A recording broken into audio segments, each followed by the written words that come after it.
Assalamualaikum warahmatullahi wabarakatuh. Bertemu lagi dengan saya di channel YouTube Kanda Data. Pada kesempatan ini, saya akan membawakan topik mengenai penggunaan variabel dummy. Jadi ternyata ketika kita memilih analisis menggunakan regresi linear, metode kuadrat terkecil atau ordinary least square, garing OLS, kita itu bisa menggunakan salah satu variabel yang tidak berskala interval atau rasio. Jadi kita bisa menggunakan variabel dummy. Salah satunya adalah variabel dummy biner yang diukur menggunakan skala data nominal. Bagaimana caranya? Untuk lebih memudahkan, saya di sini akan menyiapkan sebuah contoh kasus untuk lebih memahami bagaimana penggunaan variabel dummy. Namun sebelum itu, saya informasikan kepada Sobat Kanadata untuk terus mendapatkan update notifikasi video terbaru, silakan klik subscribe tombol merah di bawah dan aktifkan bell iconnya atau gambar loncengnya. Baik, di sini untuk contoh kasus yang akan kita gunakan bahwa di sini saya ingin melihat bagaimana pengaruh biaya iklan dan tenaga marketing terhadap penjualan mobil. Namun, saya juga ingin mengetahui bahwa apakah ada perbedaan untuk lokasi dealer mobil yang di Jabodetabek dengan non-Jabodetabek. Apakah ada perbedaan atau tidak? Nah, salah satunya kita bisa menggunakan variabel dummy biner. Di sini saya menggunakan notasi D. Di sini menunjukkan variabel dummy lokasi dealer. Untuk memudahkan pengkodingannya, bahwa di sini untuk coding kita bisa menggunakan satu dan 0. Kemudian, bagaimana caranya? Apakah kita misalkan menggunakan Jabodetabek itu 0 atau satu, atau yang non Jabodetabek ini yang sebaiknya 0 atau satu.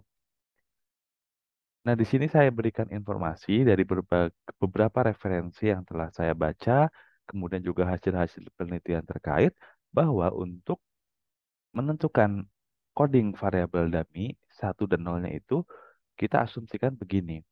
Jadi, untuk yang diberikan skor satu itu yaitu yang sesuai dengan hipotesis kita. Misalkan di sini saya menghipotesiskan bahwa penjualan mobil untuk wilayah Jabodetabek ya karena ini kota besar berada dekat dengan ibu kota dan kota-kota penyangga ibu kota, saya asumsikan dugaan saya itu penjualan mobil itu lebih tinggi dibanding dengan non Jabodetabek, misal lokasi-lokasi di daerah atau di kabupaten ya. Jadi asumsinya karena diduga penjualan mobil lokasi Jabodetabek itu lebih tinggi, maka saya berikan skor satu. Jadi untuk lokasi-lokasi dealer yang berada di wilayah Jabodetabek, saya berikan angka satu. Sebaliknya, untuk lokasi-lokasi dealer yang berada di luar Jabodetabek, saya berikan skor atau nilai nol. Nah, untuk hasil input data, tabulasi datanya seperti ini. Jadi di sini adalah penjualan mobil ya di masing-masing dealer baik di Jabodetabek dan non Jabodetabek. Nah, di sini kita bisa ketahui bahwa kalau minyak nol ini adalah berada di luar Jabodetabek. Kalau saya beri skor satu, artinya lokasi dealer ini adalah berada di wilayah Jabodetabek. Nah, kemudian bagaimana cara interpretasinya? Nah, bahwa ketika kita menggunakan regresi linear metode OLS, tentunya kita harus memenuhi asumsi-asumsi yang dipersyaratkan ya, mulai dari uji normalitas, multikolinialitas, heteroskedastisitas, dan seterusnya. Karena di sini adalah ini bukan data time series ya, ini contoh data ya, contoh data. Jadi ini datanya cross section, yaitu perusahaan-perusahaan dealer mobil ya di Jabodetabek dan non Jabodetabek. Ini sebagai contoh. Nah, kemudian saya coba analisis. Caranya adalah seperti biasa, kita melakukan analisis regresi linear berganda ya. Kita klik analyze, kemudian kita klik regression, kemudian kita klik linear. Jadi di sini mungkin teman-teman kalau menggunakan SPSS sudah cukup familiar ya, karena sudah cukup sering menggunakan software statistik ini. Kemudian kita pindahkan variabel Y atau variabel yang dipengaruhi ke dalam kotak dependent dan variabel yang mempengaruhi termasuk variabel dummy tadi ya, kita masukkan ke kotak independen. Ya, kita bisa masukkan semuanya. Nah, langsung saja kita klik OK. Kita lihat untuk outputnya seperti apa. Nah, ini outputnya. Kita langsung saja melihat nilai variabel dummy. Nah, di sini kita dapat melihat bersama-sama untuk variabel dummy lokasi dealer Jabodetabek atau non-Jabodetabek. Bahwa di sini untuk koefisiennya adalah 291,560 dengan nilai T hitungnya 2,233 dan P value-nya adalah 0,034. Jadi kalau kita di proposal menetapkan signifikansi P value alfanya adalah 5% atau 0,05, artinya bahwa variabel dummy lokasi dealer ini berpengaruh signifikan terhadap penjualan mobil ya. Jadi, bagaimana interpretasinya? Apakah sama ketika kita menginterpretasikan koefisien biaya iklan terhadap penjualan mobil, kemudian tenaga marketing dengan penjualan mobil dengan variabel dummy. Jadi ada perbedaan ya, teman-teman harus hati-hati ya. Kalau variabel seperti biasa, bukan variabel dummy, kita bisa saja ya, ini sudah kita peroleh nilai koefisien regresinya. Kita bisa interpretasikan misalkan pengaruh secara parsial seperti apa. Dan kita juga bisa menghitung nilai elastisitasnya ya dari koefisien regresi dikalikan dengan rata-rata variabel dari X dan Y-nya ya. Nah, kalau untuk interpretasi variabel dummy ini agak berbeda. Jadi kita sebenarnya cukup mudah kalau kita ingin menginterpretasikannya. Jadi, tadi seperti yang saya sampaikan bahwa coding yang diduga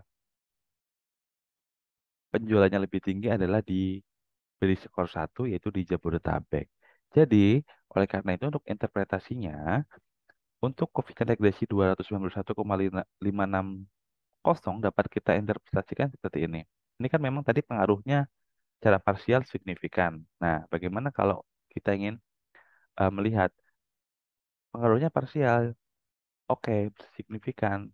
Tapi kalau ditanya lebih bagus mana lokasi dealer di Jabodetabek dan non-Jabodetabek? Nah, ternyata kalau dari hasil analisis kita lihat bahwa untuk skor 1 itu atau lokasi dealer di Jabodetabek itu penjualan mobilnya itu 291,56 unit ya satunya kan lebih tinggi ya dibandingkan dengan lokasi dealer di luar Jabodetabek. Ya, jadi penjualan mobil di Jabodetabek itu rata-rata tuh 291 atau 292 unit lebih tinggi dibandingkan dengan rata-rata penjualan unit mobil di non Jabodetabek. Baik, demikian yang dapat saya sampaikan terkait penggunaan variabel dummy. Jadi, teman-teman tidak usah khawatir kalau kita ingin mengetahui menggunakan variabel non parametrik ya yang diukur dengan skala nominal, kita bisa menambahkan ya. Namun kita tentunya harusnya sebagian besar dari variabel-variabel independen ini memang skalanya adalah interval atau rasio supaya memenuhi asumsi-asumsi yang dipersyaratkan. Jadi ternyata bisa ya kita bisa menggunakan variabel dummy biner salah satunya seperti yang saya sampaikan pada video kesempatan kali ini. Baik, semoga bermanfaat pada video kali ini. Jika ada pertanyaan atau ada yang ingin didiskusikan, silakan tinggalkan komentar di bawah atau bisa juga diskusi via DM Instagram atau bisa mengunjungi website www.kanadata.com. Di situ memang berbahasa Inggris dan itu ada lebih lengkap tapi dalam berbentuk tulisan ya. Jadi kalau ini bentuk video, di situ bentuk tulisan. Baik, sekian dulu. Salam sehat selalu. Sampai jumpa di video selanjutnya. Terus dukung channel ini dengan cara like, subscribe, dan share. Assalamualaikum warahmatullahi wabarakatuh.